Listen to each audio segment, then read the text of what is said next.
Hello, everyone. This is Nikki, you also known as Faces Trader, and you're watching the Awesome10X Philippine Market Update. It's March 19, 2021. Just wanted to share to you that tomorrow I'm going to be part of Lady Traders Confessions 2021.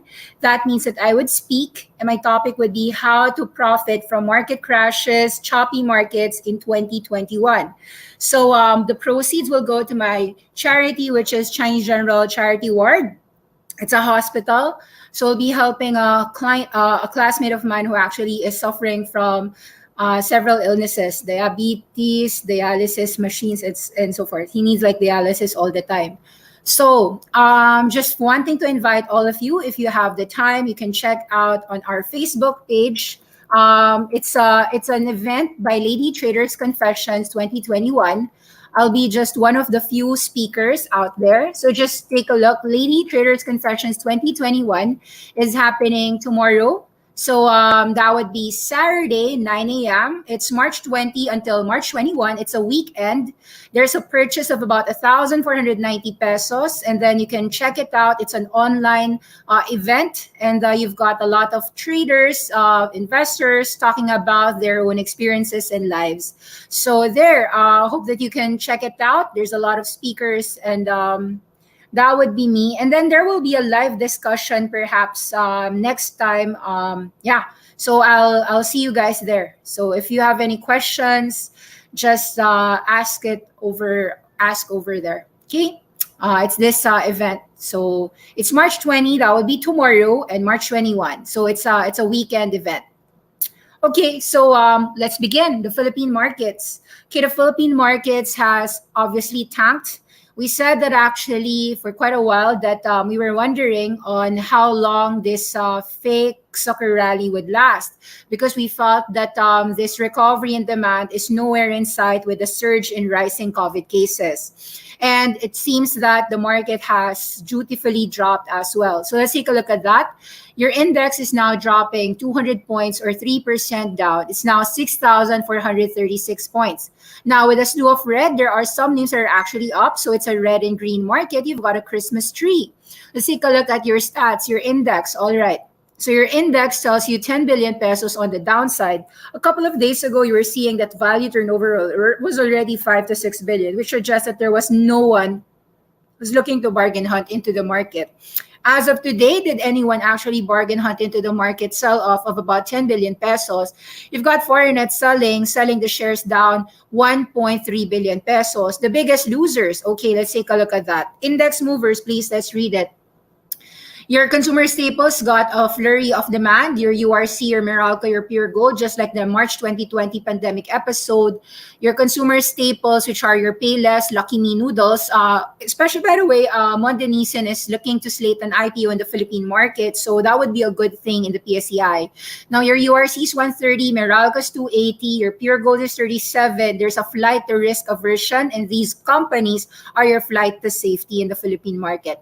Lucitan Group is 13.7, Emperador is 10.26, Bloomberry is 7. Those three things, I am not quite sure why it became a safe haven, but it's up to date. All right, so RLC is 18.1, Mega World is 3.46, DMC continues to drop at 5, Security Bank is 123, MPI is 386, AGI is 10.4, FGen is 29.5, Robinson's Retail is 52.2, which suggests that people see it not as a supermarket, but more as a department store. GD Capital is 512, Globe is 1870, your Aboitiz Power is 2305, your San Miguel Corporation is 115, JG Summit is 60 bucks, ICT is 124, AEV is 3605, Metro Bank is 46, BPI is 84, Ayala Corp is 739.5, Jollibee is 176, BDO is 102, your PLDT is now trading at 1,195, your Ayala Land is 34.5, your SM is 958.5, and your SM Prime is 34.25. So the market finally is convinced that we will not be going into malls anytime soon, suggesting that drop on your SM and SM Prime. And the market has so far agreed that your Ayala Land properties, which are definitely a lot of offices, are also going to suffer with this continuous rising surge of your COVID cases in the Philippine map. Now, let's take a look at your stats. All right, top traded analytics. Okay, top traded names. Top traded names, your Dito Telecom is down 5%, ASEN is up 1, your BDO is down 3, your BPI is down 2, your BHI happens to be up 3%, which suggests that something is brewing. Either something's brewing or it's just really a strong name. BHI also owns your Boracay, so it could be something about the revaluation of those Boracay assets. Your telephone, ICT, Davin falls down south now to about 2.63. Your Prim falls south to about 3.16. Your BSC continues to fall 74 cents. PHA falling further 2.13. Merrimart falls further 4.92. APL continues to fall 0.186. You're seeing a lot of your non-index names continuously falling, aside except from your BHI. Actually, your Prim is still up since the 1 peso mark, but it's still down 30% from its 4 peso mark. So you're seeing a slew of red in the Philippine market, except for your Pure Gold, your Meralco, your URC. So you are seeing a flight to safety in the Philippine market. There's a ton of news. You could see a lot of the news right now is about the COVID cases and actually the unfortunate death of one of the richest Philippine titans' daughter, actually. So you could see that the daily cases in the Philippines are sparking an all-time high. This is March 13, 2021. We are hitting all-time highs. That's a sad thing. All-time highs in the Philippine market on new cases means that we are nowhere in the recovery stage. So in Metro Manila, 265,000 cases, 4,883 deaths. They say that these numbers are even underestimated, and we don't even know how big the extent of the deaths and cases are. So it's a sad it's sad Philippines. Yeah. So you could see that a lot of the Department of Health is issuing these calls. Last 3 days ago, the DOH, Department of Health, was saying due to the increasing number of cases, again, in the Philippines, National Task Force suspends traveling into the Philippines for foreigners and to returning OFW. So you don't have traveling anymore. And people have to rebook their flights, would have to do it again. So it is unfortunate that you might actually see a lot of your reopening themes like your Cebu Pacific, although this is 46.75, it might actually get affected by those calls. And even if macro Asia is still at 4.9, you could see that at some point, the market might actually be a little bit scared about these events. Let's take a look at material informations and transactions as well on your macro Asia. Okay, let's take a look at some news here. Okay, Edge. Okay, today, declaration of cash dividends on ASEN allowed it to actually save itself from the aftermath of the Philippine market. It's now trading at 706 due to these declaration of cash dividends. However, as you saw, your Metro Bank was temporary at 51, but afterwards it was 47 and 46. So it could be a joint. So although there's good news, it doesn't save you from the fact that anything can happen, especially a volatile market like nowadays. AC Energy is AC Endeavor and Asia Power Holdings. These have a joint shareholder agreement with Asia, which is a subsidiary of Marubeni, to construct and operate a 150 megawatt diesel power plant project to be operational in the first quarter of 2021. They'll acquire 50% of the shares and 50% of the company's economic rights in the subsidiary, the special purpose vehicle of Ingrid project, which will hold 50% shares with Endeavor. Ingrid and Endeavor are gonna be acquired by the company in exchange for ASEF shares. And the company has infused 570 million pesos into Ingrid to fund this project.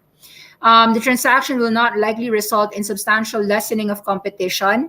On March 18, this execution, as well as some preferred shares. Okay, so Ingrid project, you've got this joint venture providing peak reserve power in the Philippines. And Asia has already extensive experience, not just in the local, but also international power sector.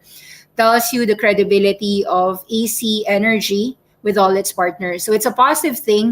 There's no problem about that. But you could see that still, though, the problem is not company specific. It's more on the Philippine economy itself. Declaration of cash dividends. You've got 6 centavos. It's payable on record date April 5 for all the shareholders, and then payment date of April 19. So it's just a 6-cent regular cash dividend just to help all the AC Energy shareholders during these tough times.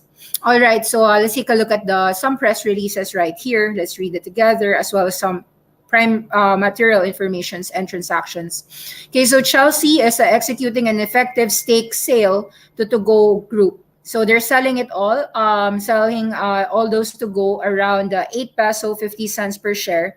This is done through the KGLI NM Holdings. It is a 90% effectively owned subsidiary of the corporation. All right, let's read this material information corporation this week. Prim. Let's take a look at the material information on Prim and on ABA. Prim says that they are signing an MOU wherein the parties are working to revitalize in what is called a property play. Commercial and residential real estate development, real estate leasing with leisure and hospitality, given the distressed assets out there. Media and entertainment, acquisition of an existing media broadcast franchise. Okay, so whatever that media broadcast franchise they're talking about. Gaming, by applying for a license with PAGCOR or securing a partnership with an existing PAGCOR licensee. Provision of allied services to a POGO by entering into an agreement with an existing POGO operator. Development of an investment in technology, providing financial services, collectively known as new businesses. So under the MOU, Prim is going to conduct a 90-day respective due diligence, and that's it. So now we know why it went 1 to 4 and then back to 3. So it's a backdoor play of something that we still don't know. It could be any entity, A, B, C, D, E. So it could be a distressed asset, like a property asset play in the residential or in the commercial space. It could be a POGO license, could be a fintech. So we don't know. It's just written in this disclosure. Okay, what else is ABA saying here? Also material information. Results of a board meeting. Please be informed that under the terms and conditions, we've already completed Abacor and Libertad shareholders. Libertad owns properties primary in Batangas. The property is valued at 6.5 billion pesos or 23,600 square meters. That would be, let's say, 24,000 times 30,000. Roughly, they're pricing in the Batangas at 30,000. Ano ba? 23 times 3 is 69 million. If it's 3, so dapat 30. Tama. So mga approx 30K.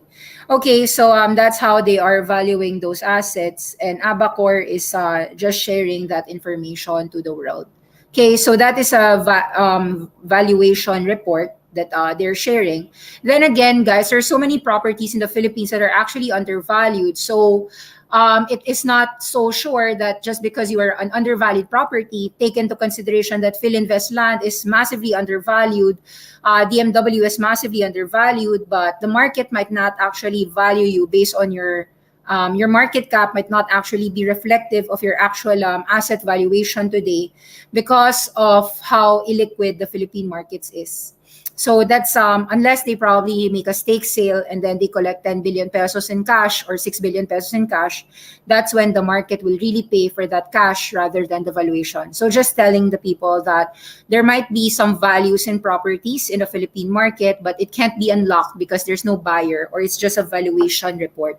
Yeah, so those are one of the few problems in actually valuing properties. Okay, what else do we say? There was news on Macro Asia, no, my edge disclosures. Let's take a look at that disclosure. Let's read that. Macro Asia Corporation. Company disclosures, March 19, 2021. So Macro Asia has a board meeting. It's coming this April 13. What will they discuss? Perhaps we're going to discuss about how they believe they can recover in a time like this with business in challenging times, pivoting towards non-airline revenue sources. So they're saying here that they will be guiding the market about their plans in these challenging times and pivoting towards non-airline revenue sources. Let's take a look at what they'll say on April 13. So approval of the extension of a lot of directors in the board. Okay, so that's it. There's nothing wrong really about how these companies are, except that we are in challenging times. And so it is really going to be hard for the Philippine market. You could see that the valuations are dropping. Some people would actually argue that these drops could be potential buying opportunities, but they're just probably waiting it out. Let's say they can buy Ayala land at 30 pesos. They might buy it there, perhaps just like last March, diba? So I think that's what the market is trying to do. So let's take a look at your comments. All right. Miss Nikki, should we start positioning in the finance index sector? I think that you know that the metro banks seem to be more adequate in provisioning for the losses. The NPL is called the non-performing loan ratio. So it's really about whether these loans could be extended, and then the Philippine economy can actually reopen, the businesses can survive. And I think that with BSP, the Bangko Sentral Pilipinas, providing some necessary support to the economy, the Bankers Association of the Philippines, you should expect low rates for the longest next 2 to 3 years, maybe even longer. So in the short term, I think that it's true that the financial index sector could be one bright spot in the Philippine market. So when you see BDO going down to about 90 pesos or 88 pesos, when you see Metro Bank falling down to 45 below, it's now 46. So let's see if it will fall lower. If your BPI fall, let's say 70 pesos or 75, we'll try to see whether the market will also pick it up. But my suggestion is there is a potential bid on the financial sector. That means that if even the smaller banks like your East West and PNB, if they fall down lower, let's say 20 bucks for PNB, or let's say East West at about 9 or 8, you might see some buyers who's not gonna look at today's pricing, but they're thinking about, well, maybe next 2 years. Ganon. Which of these stocks will you get into? Between Ayala Land and DMC, they both have problems. Ayala Land is a big growth play on the Philippine residential sector, the Philippine office REITs, properties, basically. So you've got hotel. It's an integrated property developer, which means that it's diversified in a sense. They've got industrial, they've got residential, they've got offices, they've got hotel properties, they've got tourism, right? So, and they got land banking. So in terms of that, you have to choose the better option, which is Ayala Land. As for DMC, they are a company that is undervalued, but then again, nobody looks today at valuation because the problem in DMC is twofold. You've got that decline in coal usage, coal power usage in the next 10 years. So that's always going to be an overhang in the stock. Now, the offset is how DMC Semirara Power is also introducing many renewable power energies that's catering to the entire Philippines. So you have to understand that maybe in the next 10 to 15 years, we cannot really transition away from coal, which means that DMC will still have a buyer of those electricity and power that they sell, right? Because they are a power generator. Semirara is a power generator. It's just not all renewable. So there's that dirty energy yet as well. Then again, I think DMC is doing a transformation to their business.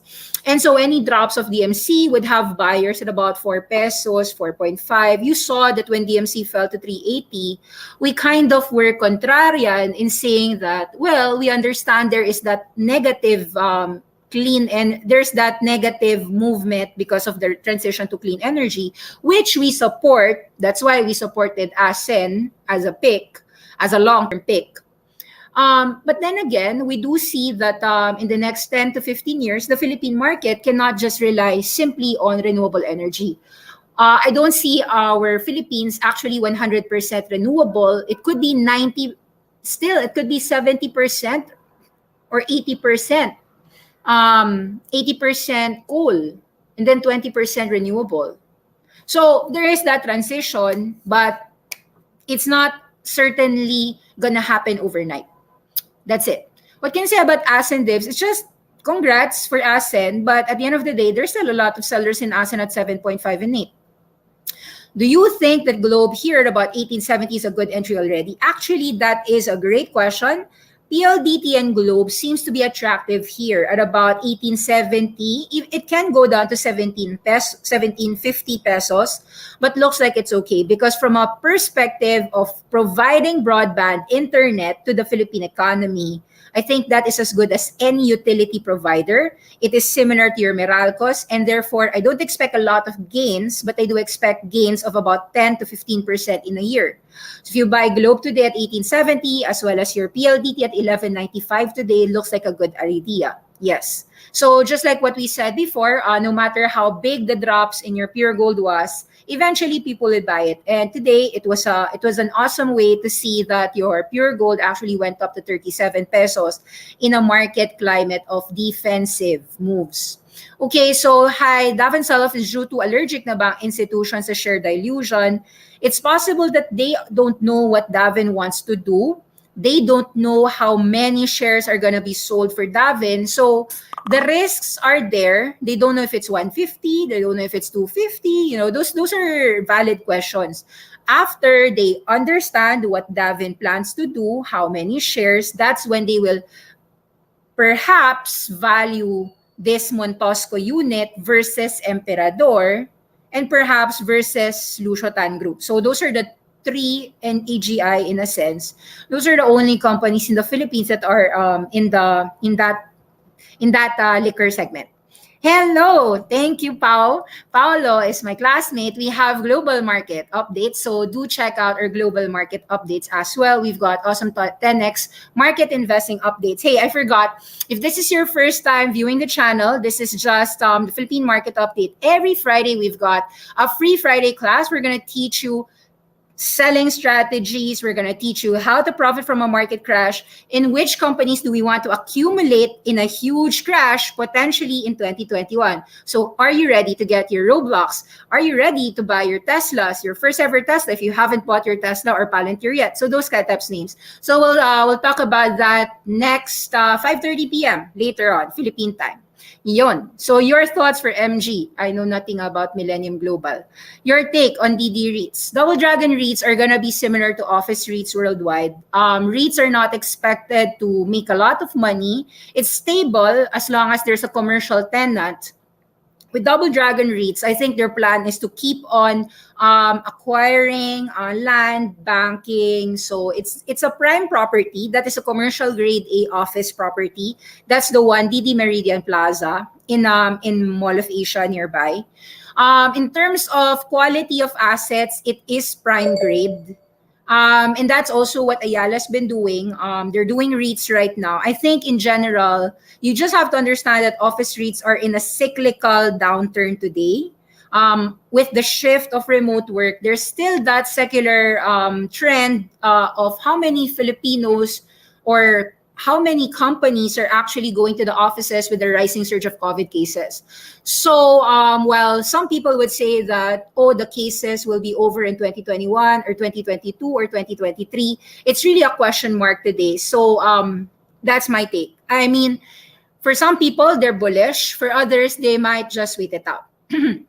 Your thoughts on Nicolasia and Metrobank. Nicolasia, I like it. We like Nicolasia since 1.8. Right now, it's about 5 pesos. We argued that about 5 to 6 that it could be taken profits from. Because why do we like it? In the first place, we talked about it. We said it's the 811. In any electric vehicle beneficiary, you've got 80% lithium for battery storage, 10% nickel, and that nickel, Asia, is of course a component in those storage batteries. The other 10% would be your manganese, cobalt, and so forth. So given that this nickel miner is Sumitomo, the Japanese partner is of course a clientele of Tesla and many other clients, it tells you that with industrial demand there, with demand in electric vehicles going fourfold in the next 5 to 10 years, there's a huge transition to the climate change, sustainable energy movement. Therefore, your Nicolasia will always get a bid. Now, how low can it go? Maybe that's the question. Could go 350, 4 pesos, 450. We'll see how the market tells us. But sige, let's go to the charts of Nicolasia. Nicolasia is fine. Asen is fine. We talked about them as our 10x secular trend winners in the Philippines. But yun nga, it's a bit expensive and extended right now. So, that's the only problem. It's a bit extended na. Nag-times 4 na siya. 150 to 6 na siya eh. Nag-A siya. Okay, so it's 70 billion pesos, 525, the lowest 1.4, the highest 6.4. In general, you'd see people waiting at about 4 pesos. So some people will take profit. Usually in a market downturn, some people would try to wait this out at a lower price. You could see already lower highs. So you could see from the chart, extended na siya, no? Extended na siya. It's still in an uptrend, but usually these uptrends have exerted an extension already. So short term, where are the supports? Pwede dito, 3.5 if you want to wait it out. Pero pwede rin dito sa 4. I'm not so sure if it will really fall there. Pero chances are there will be some buyers here if it ever falls there. Now, others might even say 450 pa lang, bibili na sila. So we'll see. Let's take it one at a time. Tingnan natin how the markets will unfold. But I would expect some buyers somewhere here about 450 to 350. And some sellers, of course, expected here about 550 to 6. So short term, you've got this correction, healthy correction after an extended wave. Okay, is Aboitiz Power due to a FTSE rebalancing? I don't know eh. Aboitiz Power has been sleeping naman for the last 6-7 months. What do you think is the next support of Philippine Stock Index? It has to do with determining the support of your Ayala Corporation and SM. So your Ayala Corporation is right now 740. We do see a potential 5 to 6% slide if we're gonna be nitty-gritty on the charting on these. Why are we gonna take a look at your SM and EC? Primarily because top 10 Philippine index, that's really just 5 names. PSEI is composed of if the US Nasdaq has FAMGA, which is Facebook, Apple, Microsoft, Google, Amazon, the Philippines' biggest titans are your SM and SM primes. So if you see SM actually falling further south here about 880, which is about, what's that, mga 70 peso drop, that would be 10% drop. So that means that your AC could also potentially drop here to about 690 or 680. So that would be, magkano yon? 50 peso drop. So that will give you an estimate of how far PSEI could potentially fall, which is from 6.4, perhaps here, 5% drop, 6.4 minus 300, mga 6.1. Dito ka babagsakan, 6,000. Let's see whether we can get that area, 6.1 to 6.2. Yun lang. It's still an estimate. We don't know if the market will really tank that low, pero just watch out for that. Okay, thank you very much for everyone listening. Please do check out and like, subscribe, and share. We've got a ton of videos for you in our YouTube channel. Our goal is to educate you, help you invest, and that's it. Hope that you made some money over listening and watching our Awesome 10X. Thank you. Bye-bye.